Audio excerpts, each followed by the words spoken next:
Çka shumë e keqe këtë kësaj, ne kemi mundësi, ne kemi rritjes së ndotjes së ambientit, që është një element shumë i rëndësishëm se këto. Dhe kjo krijon një rrezik për shëndetin e çdo qytetar ku banojnë.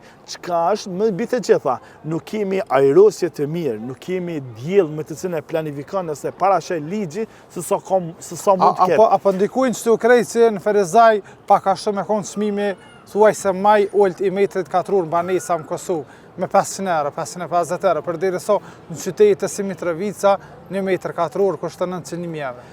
Ju e keni po që... Nashta pa kriter që për ndërtuat i hapësirë, ju e keni vretur që në qytetin e Ferizajt për me vlen 1 metër katror është më e lirë se sa çdo qytet të Republikës Kosovës.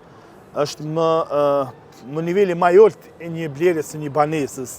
Dhe kjo për neve, për qytetarët është të domosdoshme, dhe keni parë që shumë qytetarë të komunave tjera që s'kan lidhje me religionin e Ferizajt apo me banorët e Ferizajt, me jetën me sfidat jetore. Vini jetojnë në Ferizaj, por si qytet është mirë kjo, sepse rrit numri qytetarëve, banorëve, gjithë ku frekuentimi ju përsheni që qyteti i Ferizajt me bani krahase me kryeqytetin e Prishtinës, këgjë afrohet. Unë për çka e krahasova nga ajo që lidhe, më lehtë bëhet ardhja prej Prishtinës në Ferizaj ose prej Ferizajt në Prishtinë, se sa më hinë në këto dy qytete në brendësinë e tyre.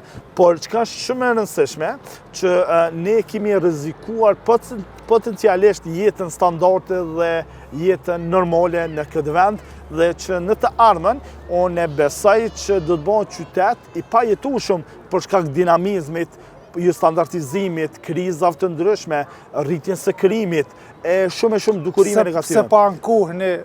Pse pa ankohni këtë gjona më bëhet qytet i pajetueshëm, e keni një kryetar 3 mandate është kryetar, tash 2 radha se një ka pas një shkputje, ose me konë qytetarë të kënaqur se votojnë. Ose s'pi vrejnë defektet që mundën me afektu ma vonë.